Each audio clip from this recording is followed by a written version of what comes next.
What is going on, everybody? Welcome back. Welcome back to another night in the BrewLab with me, Lone Fox.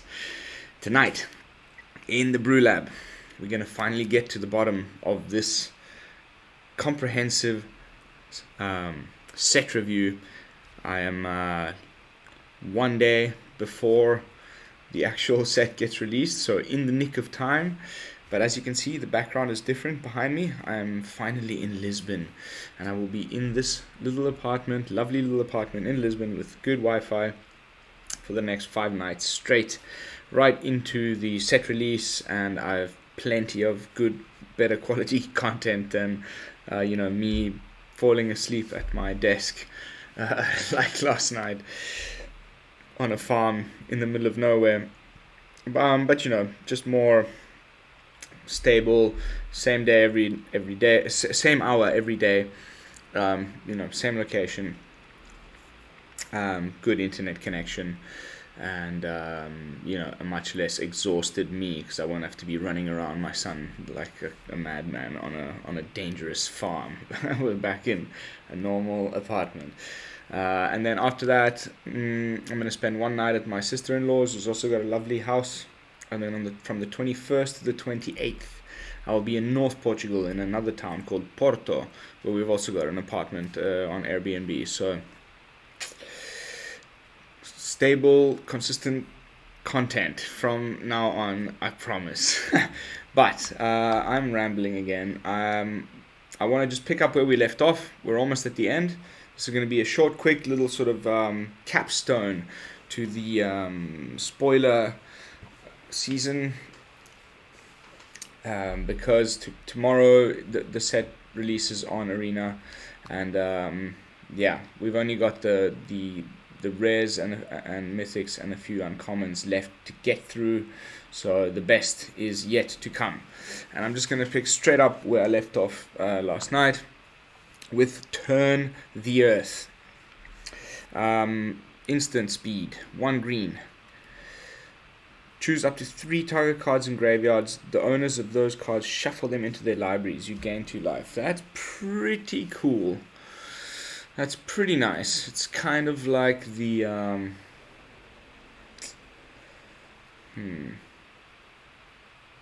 up to 3. So you don't have to.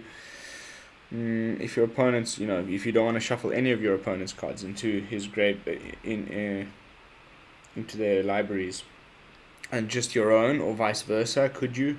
We'll have to test it. But just to be able to get back important cards, perhaps even ones with flashback, so that they don't get exiled when you flash them back, but you can just play them again, and then you exile them the following time or whatever.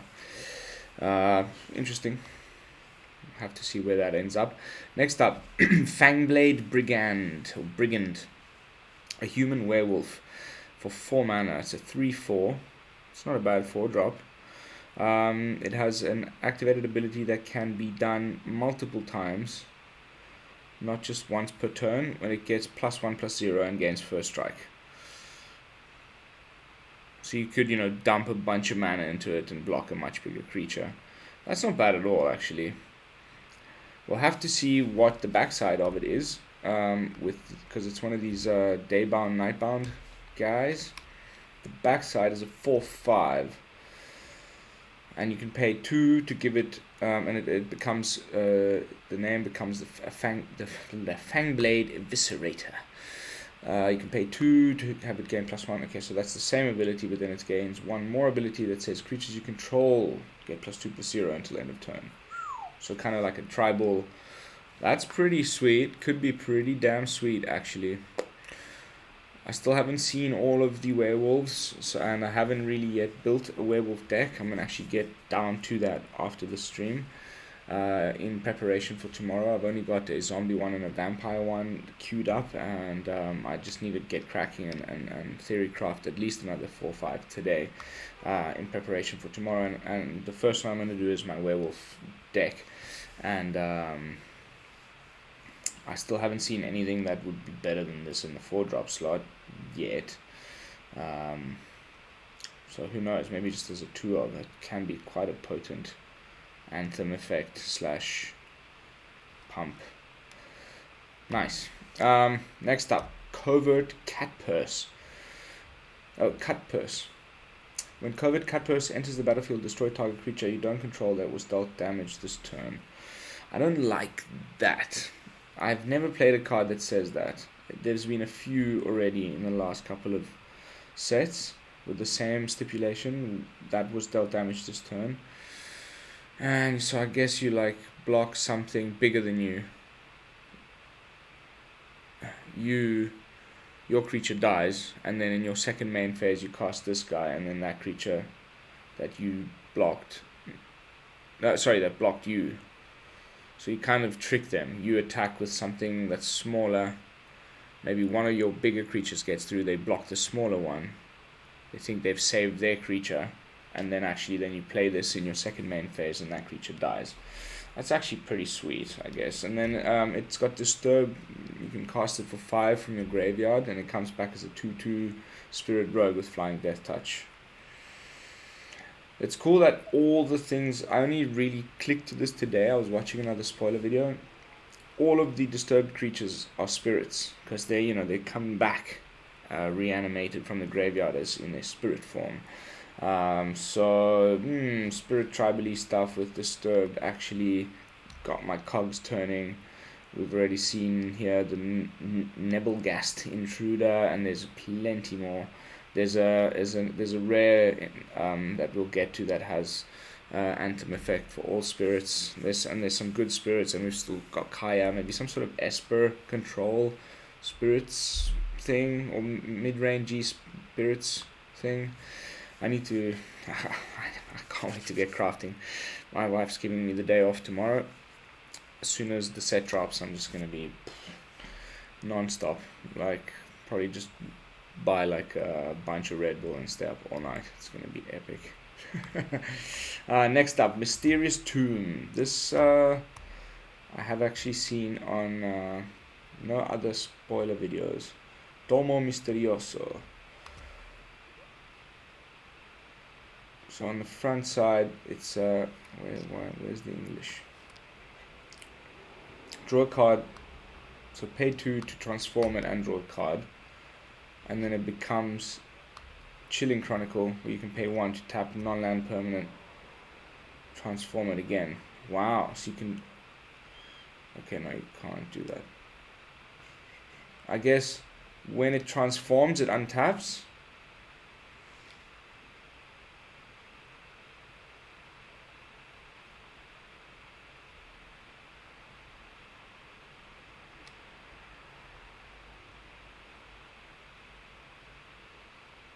Yeah, I need to figure that out. It seems by the comments there, it seems like this guy thinks it would untap. So like, pay 2, tap it, and then transform. It untaps, becomes a Chilling Chronicle, and then you can pay 1 and tap it again, and then it transforms again. So if you could be endlessly looped if you had endless mana, and draw cards, and tap down your opponent's permanents.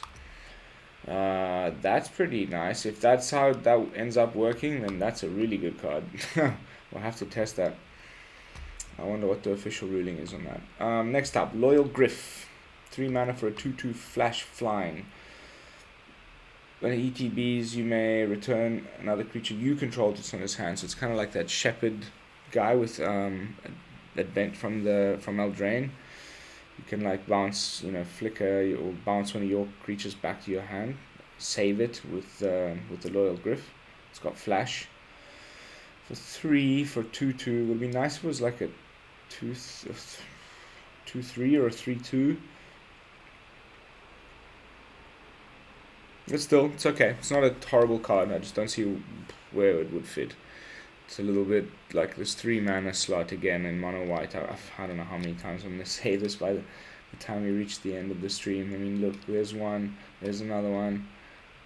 There's so many 3 mana cards, and like they're often good, but it's like, you can't just have your whole deck made of 3 mana cards. So probably won't see much play at all. Next up, Earlybreaker.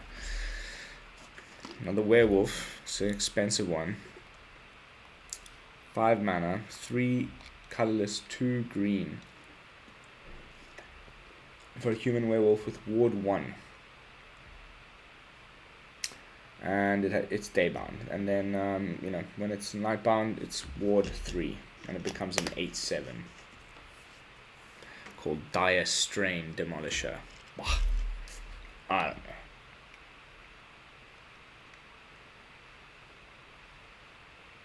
There's a better one.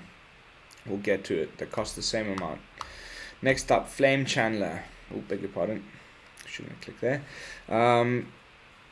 Oh, I should. It does have the little symbol. A human wizard, 2 mana for a 2/2. When a spell you control deals damage, transform it. Deals damage. Just damage. There's no, it doesn't have to be player, planeswalker, or creature. It's just damage. So then, let's say you have a shock in hand. You could cast it for 2.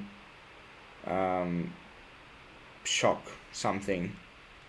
So 3 mana total, and you have a transformed Flame Channeler. And the transform side is called Embodiment of Flame. Whenever a spell you control deals damage, put a flame counter on Embodiment of Flame. Then you remove a flame counter from Embodiment of Flame and exile the top card of your library. You may play that card this turn. That's pretty convoluted to do that thing that red does a lot. Exile the top card of your library. You may play that card this turn. I guess, you probably...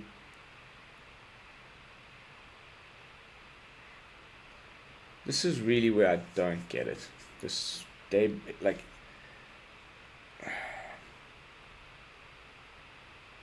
I'm still, and I'm sorry, I should know this, but I've gone through that article a few times now, and I've just decided to let it be a bit of a surprise, because the set drops tomorrow, and I have been, camping, essentially, but this still just doesn't make much sense to me. Like, if it switches today, but you've transformed it, can you transform it in the day? Will transforming it cause it to be night? If you have Embodiment of Flame and your opponent makes it day on his turn, will it switch back to Flame Channeler? I'm still not...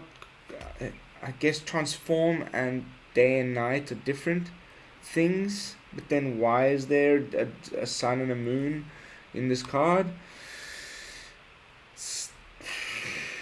I think the key is here, it doesn't say daybound and nightbound, so it can be transformed on the wrong time of the day. I think that's the key here. So most of the werewolves have daybound, nightbound, because they're werewolves, so daybound is the human side, nightbound. I guess that makes sense. I'm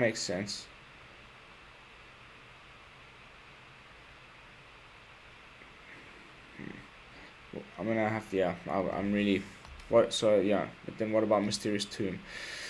We'll have to see. There's only a few hours to go before the set drops, and then I'll find out, and then I'll update you guys. Next up, Necrosynthesis. A 2 mana enchantment aura, 1 and a black for an enchanted aura. Enchant creature. Enchanted creature has, whenever this creature dies, you put a +1/+1 counter on this creature. Oh, whenever another creature dies. Okay, cool. That's really cool. I like that. I like that effect on cards normally. Whenever another creature dies, having the ability to put that onto any creature with an aura is pretty cool.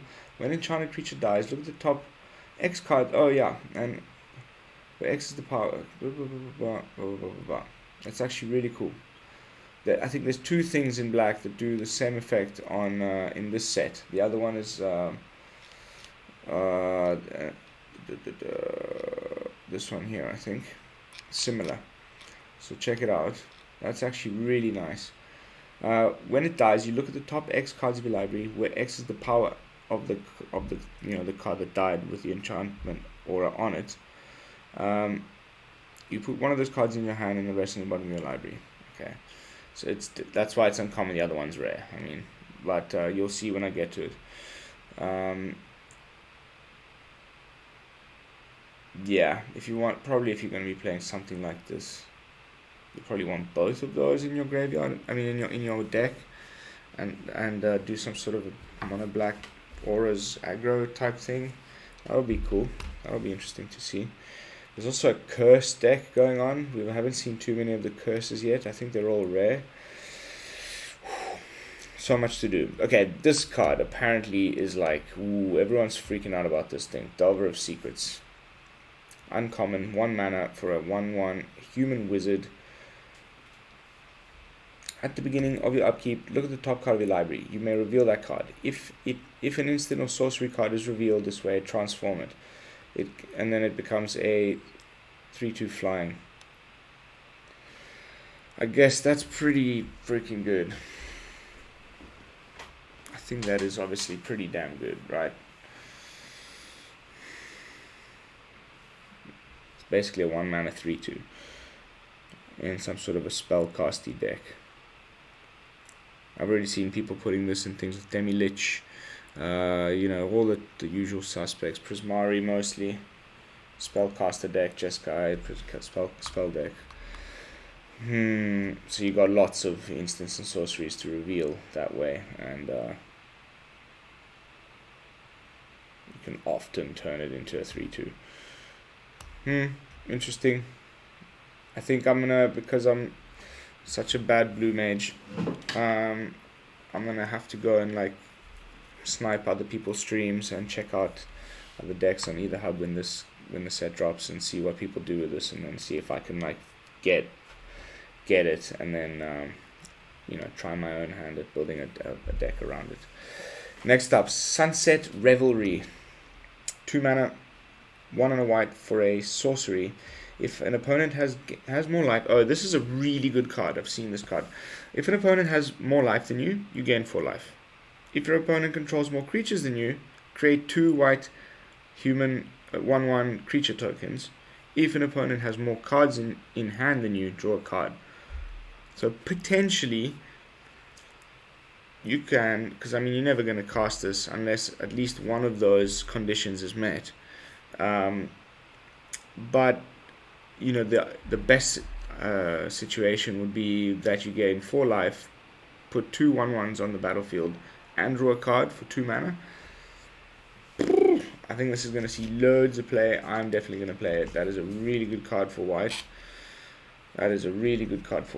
It's better than Revitalize. It's better than anything else that's at that 2 mana slot. That's like drawing cards and stuff like that. For drawing cards, gaining life for mono white. It's pretty horrible. This also puts 2 bodies on the field. I think this is a really good card. Keep your eyes peeled. I think it's going to end up in a lot of mono white weenie decks. For sure. Next up, Rise of the Ants. 6 mana, 4 colorless, 2 green for a sorcery. Create 2 3/3 green insect creature tokens. You gain 2 life. Flashback for 8.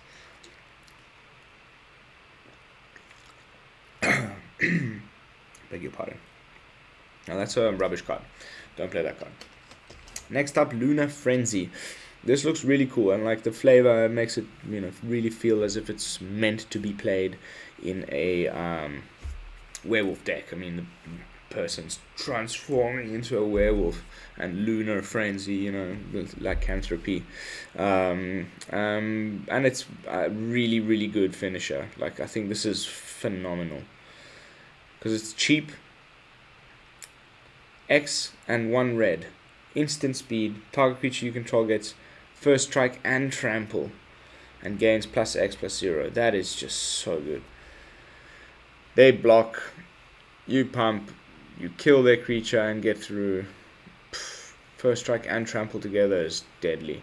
And in an aggro deck like the probably Gruul/Jund werewolves list is going to be, something like this, combat trick on that last, turn 4, turn 5 attack step, just to get through for that final bit of damage, is going to be, I think, crucial. Definitely gonna go in my werewolf deck, and could fit like even in a there's other places I would find a good home for this. Even targeting Goldspan Dragon or something with this is super good. You have to get through like other Goldspan Dragons or blockers of any flying kind, which they're going to be more of, like the let's say the Tree Folk token that Ren and Seven makes. We'll get to her or him, her, I don't know, Tree Folk thing. You can cast it for 5, -3, makes a 5/5 Tree Folk creature token with reach that can block your Goldspan. You put Lunar Frenzy on it for 1 or 2. Not only do you make a treasure because you're targeting your own Goldspan, but it gains First Strike and Trample, so you still get through. I think that's really good. Alright, next up. I'm gushing too much about this Lunar Frenzy. Morbid Opportunist. Now, sorry, last thing I want to say about this, it's because I like these kind of cards. We've had a couple of really good ones, but since playing Standard 2022, we've lost a few of the better ones. It was like something Unleashed the Fury or something. We like doubled the opponent's power, and we could like target Goldspan, or ones that give double strike, that sort of stuff. And we got a really horrible one in AFR. It was the D20 dice rolling one that gave it, I think, double strike. But not, I can't remember. It was a bad one. So I'm really happy that we got a good red fight spell that has trample and first strike. That's phenomenal. Even in a Magecraft deck, to put it on your, you put Boros, Magecraft. I've got, some ideas brewing in that direction as well. Anyway, enough about Lunar Frenzy. Morbid Opportunist. 3 mana, human rogue. 2 colorless, 1 black. 1 for a 1/3. Whenever one or more other creatures die, draw a card. Meh. Rubbish. Next up, Overwhelmed Archivist. Human wizard, 3 mana, 2 and a blue for a 3/2. That when it ETBs, you draw a card and then discard a card and can be disturbed. So it kind of replaces itself, kind of.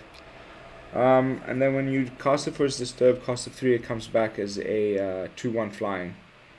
That whenever it attacks, you draw a card and then discard a card. That's pretty cool. That's not bad.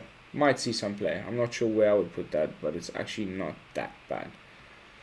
Disturb cost is a tiny bit high. I don't like that you have to discard a card on ETB on the front side. I should have left that as just draw a card. Interesting. Next up, Borrowed Time. Okay, I've seen this on Facebook. This is like the new Banishing Light. This is exactly new Banishing Light. When it ETBs, exile target non-land permanent until Borrowed Time leaves the battlefield. It's new Banishing Light. Same cost, same exact text. I like it. I kind of like it. I kind of prefer it. I kind of prefer this to Skyclave Apparition, and you don't have to play it in mono white. Skyclave Apparition is 1 colorless, 2 white. It's hard to play outside of mono white decks. Can't exile things, mana value 4 or greater. You kill it, it makes a token. The opponent gets a token. I know that if they have enchantment removal and they get rid of Borrowed Time, they get back the thing and nothing happens. But it's less easy, in my opinion, right now, in Standard, to get rid of an enchantment than it is to get rid of a thing with 2 toughness. That Skyclave Apparition is much, so you're almost always going to give your opponent at the most a 4/4 and at the least a 1/1 creature token for exiling their thing. I can see why people prefer it. I've had this argument plenty of times on my live streams. I prefer Borrowed Time. I prefer Banishing Light. I'm going to be playing that in my, Jeskai, wherever I'm not playing mono white. I think this will be the better version, the better option. Unless, enchantment removal becomes like all over the place, but I'm not seeing it. There's very little people playing enchantment removal right now in Standard 2022. And from what I've seen, there aren't any like crazy sagas or other busto enchantments, except for maybe one black one that we're going to be getting to in a second, for which people will be needing to run it like in every single deck, except the people will say the classes, the class enchantments, yes, but somehow that's been the case for most of the entire season since this AFR dropped. And still, not everyone's running enchantment removal in their decks. So yeah, it'll be interesting to see. Next up, Dryad's Revival. 2 colorless, 1 green for a sorcery. Return target card from your graveyard to your hand. It's like Balaged Recovery, and there's a few others that do the same thing, except this one has flashback. Target card, any card. Pick a card, any card. You can have a land, you can have a plane, any card for 3 mana, and you can flash it back and do it again. Better than Balaged Recovery, that's MDFC and doubles as a land. Would you rather have that or this? There's another one now that's also ramps that does, it's from AFR. It has, I think it's, you come across a glade or something, and it's either search a library for 2 lands or do this effect, except I think it's limited to creatures or planeswalkers. It's not any card, but there's a few cards that do exactly this in standard. Will this one be better because it has flashback? Because they all cost the same, probably, and because it's any card. Might be good to play this actually in some graveyard shenanigans, Golgari deck or something. We'll have to see. Next up, Seize the Storm. 5 mana, 4 colorless, 1 red. For sorcery, create a red elemental creature token with trample, and this creature's power and toughness are each equal to the number of instant and sorcery cards in your graveyard plus the number of cards of flashback you own in exile. Wow. That is pretty crazy. This is like, oh my goodness. Oh, you should be hearing some noise now. That's because I've opened my client. What's the card I'm thinking of? Is it one? That's now, it was from Ikoria. Very similar to, where are you? There's a 4 mana. Experimental Overload. Create an XX weird creature token where X is the number of instances. This one's just better in every which way, because it also takes into consideration the cards you have that have already been cast twice with flashback. Once normally and once with flashback, then they go to exile. It counts those cards as well. And the instants and sorceries you have in your graveyard at the moment. That could make a huge elemental token with trample for 5 mana. I like that. I like that a lot. I like that a lot in a spells deck. I really like that. Wish it was like 1 cheaper, then it might have been a little busted. That's cool. That's a cool card. Dreadhound. Next up we have Dreadhound, a demon dog for 6 mana, 4 colorless, 2 black. When it ETBs, you mill 3 cards. So a lot of self mill. I haven't seen a single card where it says your opponent mills. They're all you mill. So there's a lot of self mill. Obviously, Innistrad graveyard stuff. And it's a 6/6. And whenever a creature dies or a creature card is put into a graveyard from a library, each opponent loses 1 life. So it's kind of like that, oh my goodness, the knight. What was his name? Sir something. The second part at least, but this one costs more. No, it costs the same. What was his name? Black.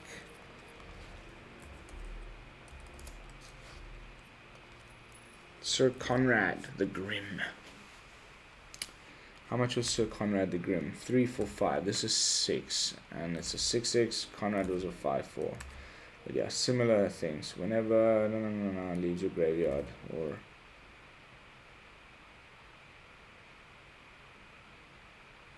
okay, slightly different. Never mind. Rubbish card. Don't even think about playing this crap.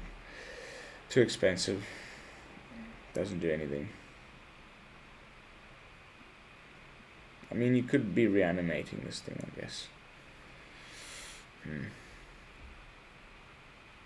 Alright, next up, Scab Wrangler. 2 mana. 1 colorless, 1 blue for a human wizard that's a 2/1. Tap 3 untap. No, okay, this is rubbish. It's absolute crap. You have to tap 3 untap creatures you control to tap target creature. You get a 2/1, can't even whatever. Rubbish card. Don't even bother. Next up, Ritual of Hope. Instant. White instant. 2 mana, 1 and a white. Create creatures you control get +1/+1 until the end of turn. Oh, I've been waiting for one like this. There was a few effects like this. They've been out of standard for a little while. It was even before Eldraine. There was one really good one. I can't think of the name now. Anyway, epic. I like that. All creatures +1/+1, and then if you have Coven, if you control 3 or more creatures with different powers, creatures you control get +2/+1 until the end of turn instead. Meh. I would have liked to get a more benefit out of having Coven for that. Just then 1 extra plus strength. Power. That's horrible. Broodweaver. Ooh, a spider. For like all of our blacks, wow. I like that. 1 spot on the curve below Lolth, the Spider Queen. When it dies, it creates a 1/2 spider creature token with reach. It has reach. It's a 2/4. Can't block, gold span. Costs 4 mana. Some sort of spider tribal just for fun, but it's probably a load of rubbish. Unfortunately. If it was like 1 mana less, it would have been much more playable. We'll have to see. I do like that it leaves something behind when it dies. So you can if it gets targeted, you can sack it with Village Rites or Deadly Dispute or something and still get a creature, and if you've got the Lolth down, then the Lolth still gets extra loyalty. So let's see. We lost a lot of spiders when I stopped playing standard and just started playing standard 2022, and now hopefully we'll get some back so we can make a really cool spider deck around Lolth and Blex, the Vexing Pest. Next up, Voldaren Ambusher, Vampire Archer for 3 mana. 2 colorless, 1 red. When he enters the battlefield, if an opponent lost life this turn, so again the vampire thing, it deals X damage to up to 1 target creature or planeswalker. Ooh, where X is the number of vampires you control. That is pretty nice. I wonder how hard it's going to be to pull off. We've got this card. I can't show you now. I'm going to do it on the next stream. It's I've made a vampire deck. For those of you who are already following me on either hub, you can go and sneak a peek. There's this card. We saw it. This one, Neonate's Rush. You cast this, get rid of something small, like a chump blocker. 1 less to cast if you control a vampire, so it'll end up costing you 2. You deal 1 damage to target creature, deal 1 damage to target controller, you draw a card. And then that already activates the, if a opponent lost life this turn, and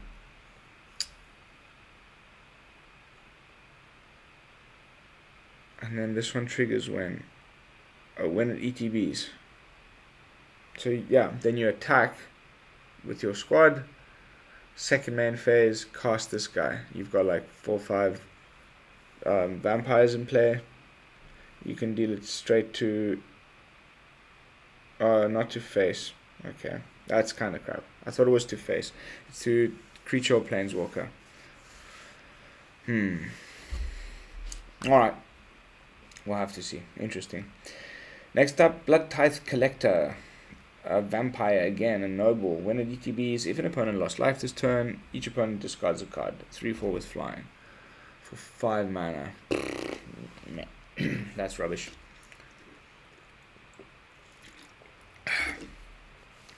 Just play a Turgor or something. That's not a good card, I don't think. Alright. Next up. Phantom Carriage. 6 mana, 4 colorless, 2 blue for a spirit with flying. It's a 4/4. When it ETBs, you may search your library for a card with flashback or disturb and put it into your graveyard and shuffle. Okay. Too expensive, but cool. Whatever. We'll have to see how this whole disturb thing ends up playing out. And spirit deck might be actually really strong and no one's really caught onto it yet. Next up, we have Ambitious Farmhand. 2 mana for a 1/1. Human Peasant. When it enters the battlefield, you may search your library for a basic land. Plain card. Reveal it, put it into your hand, then shuffle. So it's kind of like Birth of Meletis. Coven. 1 colorless, 2 white. Okay. And then you transform Ambitious Farmhand. What's on the other side? Seasoned Cathar. 3/3 with lifelink. Okay. It's actually not terrible. It's a little bit expensive, the Coven. I thought it should just trigger. But then it would be good. Then it would be much better. The fact that you have to pay 3. And it's definitely going to be in a mono white deck. This is rubbish. Don't bother. Next up. Dawnheart Mentor. 3 mana, 2 colorless, 1 green for Human Warlock. When it enters the battlefield, you create a 1/1 white human creature token. So you're getting a 1/1 and a 0/4. That's like, helping you get to Coven quicker. Coven, pay 6. Wow, target creature you control gets +3/+3 and gains trample until end of turn.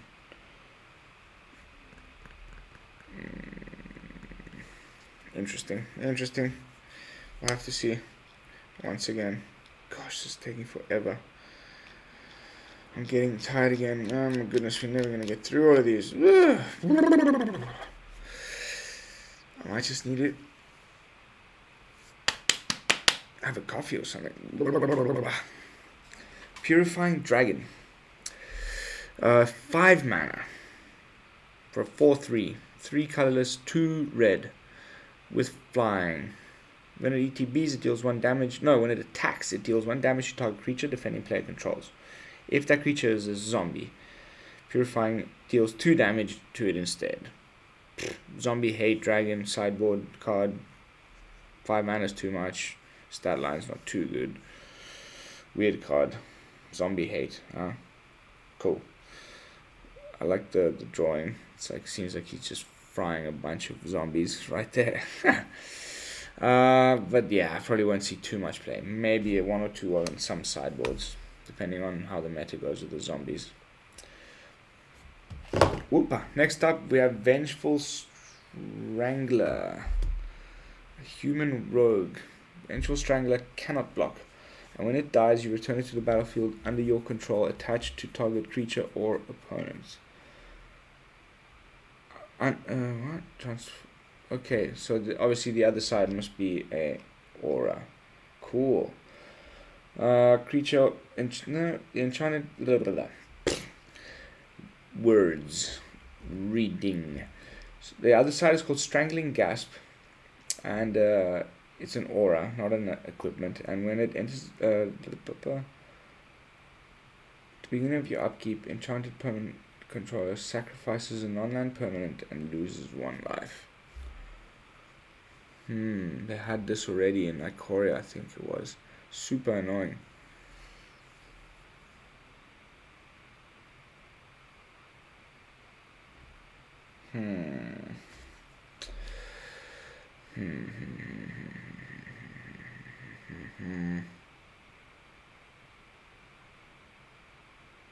That's pretty cool, man.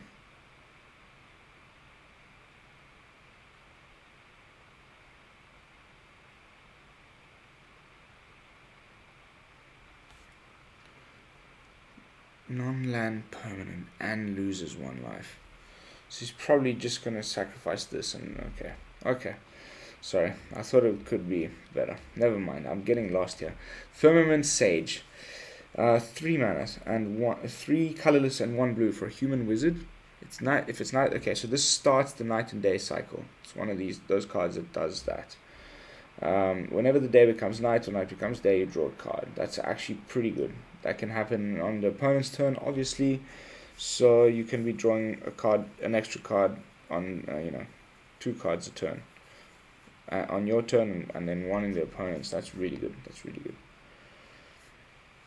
When oh, and it's stapled onto a 2/3 body. I think this is actually really, really good. If the a good night and day deck comes out of the meta. So far, I'm still not convinced, but regardless, even if you just get the odd bit of card draw on a 2/3, that can you can trade or block, and if it was just a little bit cheaper.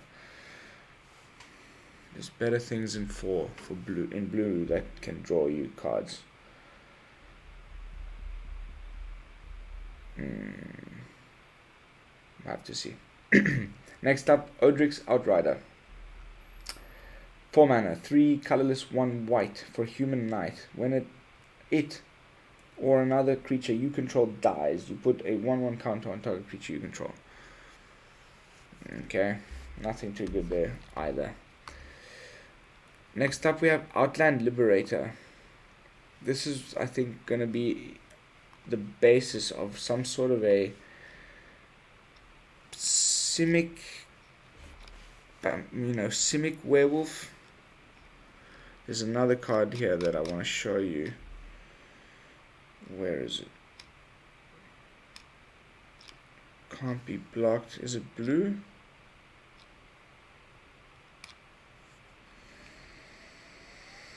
Where is it? Yeah. This one is really good. So some sort of like Simic werewolves maybe. Or Teamer. Sorry. Yeah, Teamer werewolves. This one is really, really good. Can't be blocked. So consistent damage unless they spend removal to get rid of it. And whenever it deals combat damage, you draw a card and then discard a card.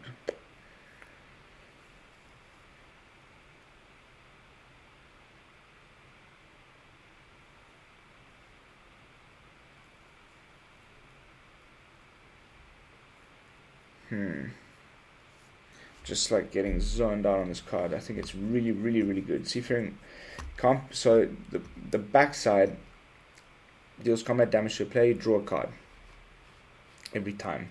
The front side you have to draw a card then discard. But still, can't be blocked. This one becomes a little bit bigger. What a card. What a card. I think that's going to see tons of play. And this as well, as a sideboard card probably mostly, but it's essentially, there's a few cards that have done this of late. There's a Brontosaurus something, we pay and sacrifice it, and then you can kill an artifact or enchantment. So you can do away with everything I said earlier, unfortunately, about people not running much enchantment removal, but yeah. It's either on its front side, pay 1, sacrifice it, destroy target artifact or enchantment, or on its backside, whenever it attacks, you can destroy target artifact or enchantment. And it becomes a 3/3. I think this is also a really, really good card. It's going to see tons of play. Mostly probably as a sideboard card, but if there's a lot of good artifacts and enchantment, it might actually end up seeing a lot of main deck play. I think I'm probably going to play this in the main deck. It's a good 2-drop. It's a good 2-drop. Interesting. Where were we? Boop, boop, boop, boop, boop, boop, boop. Spellrune Painter. Another one of these. Ooh, human shaman werewolf. Whenever you cast an instant or sorcery spell, Spellrune Painter gets +1/+1 until end of turn. Epic. And whenever you cast an sorcery spell rune, Howler gets +2/+2 until end of turn. Wow, that can get huge. Unfortunately, it doesn't have trample. I like the art though. Spell on the spell rune.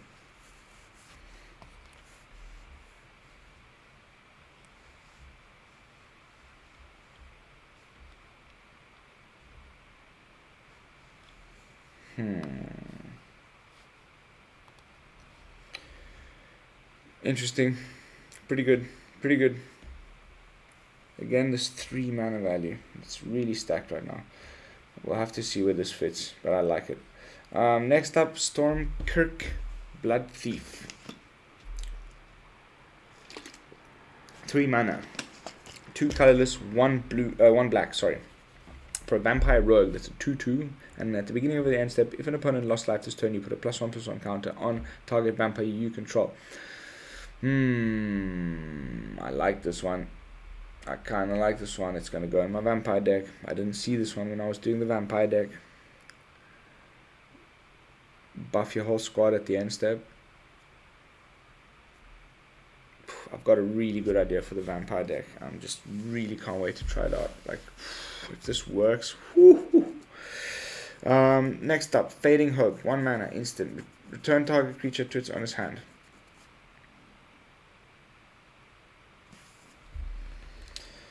Scry 1 if the mana value was 3 or less.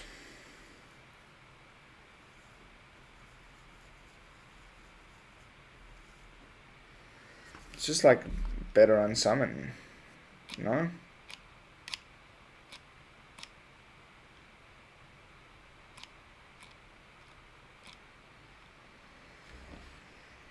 I'm just trying to see here if we've already gone through something of this sort. No, we have not. So this is basically the one that I've been hearing everybody saying. It's like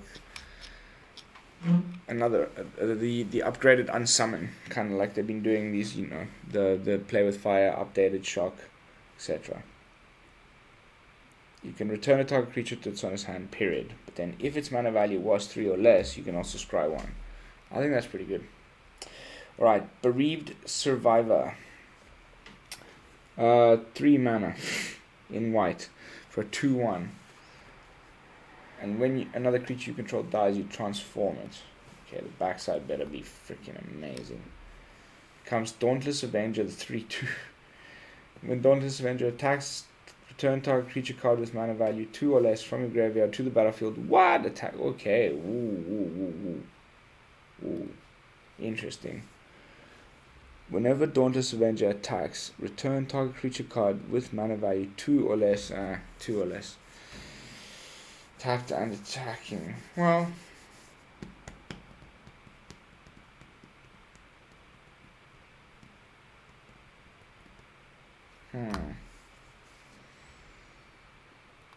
that could be actually secretly pretty damn good.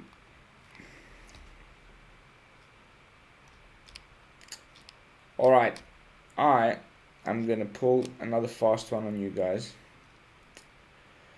I don't want to be making content where I'm passing out on my chair. I already said this before, I'm not going to say it again. So I'm like 1 row away from the rares. I'm going to, yeah, just leave it at that. We're diving right into rares and mythic tomorrow morning, first thing. I have time now in this apartment to stream to my heart's content. I won't be restrained by having to stream at 1 o'clock at night as usual, so I will continue this video first thing in the morning. That is my promise to you, the viewer. So thank you so much for watching again. Hope I haven't rambled too much and stumbled my words too much, and I'm starting to get to the bottom of this. Reading all the cards like this is really helping me out. It's going to be a huge advantage tomorrow. Once I start crafting, I'll remember having seen this, and I'm starting to get that like memories of the drawings and the names, which is important, very important when deck building and brewing. So you can remember everything that you have available to you in a new set, and there's lots of little things that you wouldn't usually think, but they're actually an important effect that gel the whole thing together. So I would recommend everybody do this either with a content creator like those who are watching now are doing with myself, or doing it for yourself. just open up one of these websites. There's heaps to do it, and just before the set releases, like do a little peruse. That's one really good way. The other good way, of course, is to just play a bunch of drafts. But I'm so bad at that I do this. Either way is very good though, and a good way to learn a new set's mechanics properly. But anyway, that's enough for me for tonight. I'm starting to get the cold stone stare, drool on myself, stare at nothing problem, because I'm too tired, and I don't want to be in that state for all of these rares that are coming up next. So I'll see you all tomorrow morning. Thank you so much for watching. See you then. This is Lone Fox from the BrewLab, signing out. Peace, y'all.